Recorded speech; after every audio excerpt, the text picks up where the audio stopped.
in 30 years? Thank you very much. I think I already answered your question, but now, in addition to the reasons I mentioned, it was definitely worth coming because I enormously enjoyed Pakistani food, especially the dessert, whose name I forgot. Kulfi. Yes, especially the dessert.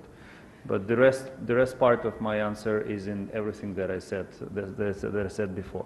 But really, by all accounts, our bilateral relations deserve more frequent contacts and engagement between governments at all levels, because even when we go through every issue on our speaking points, we realize how filled our relationship is. And there are so many things that we can do together and help each other with. Mr. Anas Malik, Capital TV. Capital TV? क्या हुआ आपका उसका? Working as well. Anas Malik from Beyond. Okay. Let's put it this way. So my question is addressed to both the foreign ministers and Foreign Minister of Pakistan and Foreign Minister of the visiting dignitary. The UN brokered grain deal. You've commented on that it is at a standstill right now. We've heard your comments. I would want the spotlight on the Pakistani side. Would you want to see its resumption or urge a resumption? And how does it affect directly on Ukraine's exports in times of this uncertainty of war to the resident dignitary? Thank you. So, Anas, thank you for your question. And you know our history, that Pakistan used to buy our wheat from Ukraine also in the past. The Pakistani people enjoy Ukrainian wheat. And as soon as the war started, the consequences, particularly for the developing world, insofar as food security, I raised many times when we were shortly in opposition and then we came into government. The Black Sea Grain Initiative was heralded at the time of its announcement, and most of us in the developing world breathed a big sigh of relief, and that this would address in a large way the issues and challenges that we faced with food security. Like other developing countries, food inflation and supply disrupts resulting from supply chains disturbances due to the conflict has severely impacted Pakistan. The Black Sea Grain Initiative was a positive undertaking. The United Nations, Turkey, and Ukraine and Russia. It is not only in our interest, we believe it is in the developing world's interest that this grain initiative is restored. I will be reaching out to the United Nations Secretary General, to my counterpart in Turkey, in Russia, to discuss Pakistan's concerns and our desire for the Black Sea Grain Initiative to be restored. You have to understand what happened. So last year, Russia attacked Ukraine and blocked our ports. Food prices all over the world immediately went up. Black Sea, we had to find the way to export our grain to the global market. The best way is by the sea. The alternative way is by land corridors through the countries belonging to the European Union. We have achieved a lot in extending the land corridors, and my point number one, there are ways to export Ukrainian grain from our country to global markets.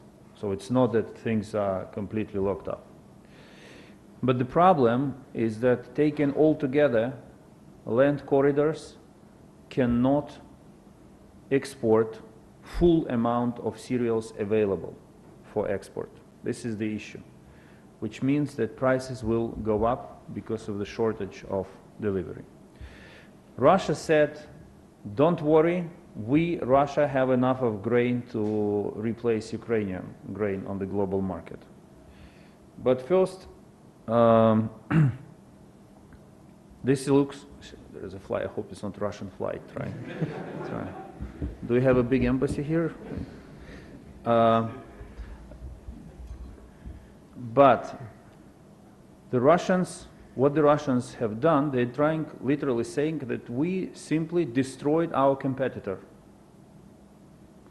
Now what happens? Russia, on Monday, Russia announces withdrawal from the initiative. On Wednesday, they attack Ukrainian ports with missiles, destroying port infrastructure, basically making it even harder for us to restore export. In one terminal, they destroyed 60,000 tons of grain that was designated to China. It means that 60,000 tons of grain will never make it to the people who want to buy bread at reasonable price. And as prices go up, Russia is increasing its exports of grain, making more money for its war machine and for its shattered economy. So they say tons of things about the interests not being met, about disrespect shown to them. The real essence of what Russia has done is money. They want to make more money. They want to remove competitor from global market. But the ones who will pay for it will be Ukrainian farmers and ordinary people in Asia and in Africa who will have to buy more expensive bread. This is the consequence. And this is why it is so important to make everything possible to restore Black Sea Grain Initiative, to return balance to the global food market, to return prices under control, and to give Ukraine the possibility to provide cereals to the countries who need it the most. We have one last question, given the busy schedule of our esteemed guest. One last question by Mr. Kamran Yusuf from Express Tribune. Thank you. Question to Foreign Minister Belavel. We've been hearing repeated reports that Pakistan is supplying arms to Ukraine or considering, given the ongoing conflict between Russia and Ukraine. What is Pakistan's position on that? And question to Foreign Minister of Ukraine. What kind of expectations do you have from Pakistan as far as the ongoing conflict between your conflict with Russia is concerned? I think you know Pakistan's position on this issue. I'd like this opportunity to reiterate that we find it regrettable that certain media outlets have tried to publish unfounded reports alleging military supplies to Ukraine. Since the war began, we have not concluded any agreement for defense supplies to Ukraine, keeping in view our principled, consistent, and non-partisan position. Thank you, Kamran.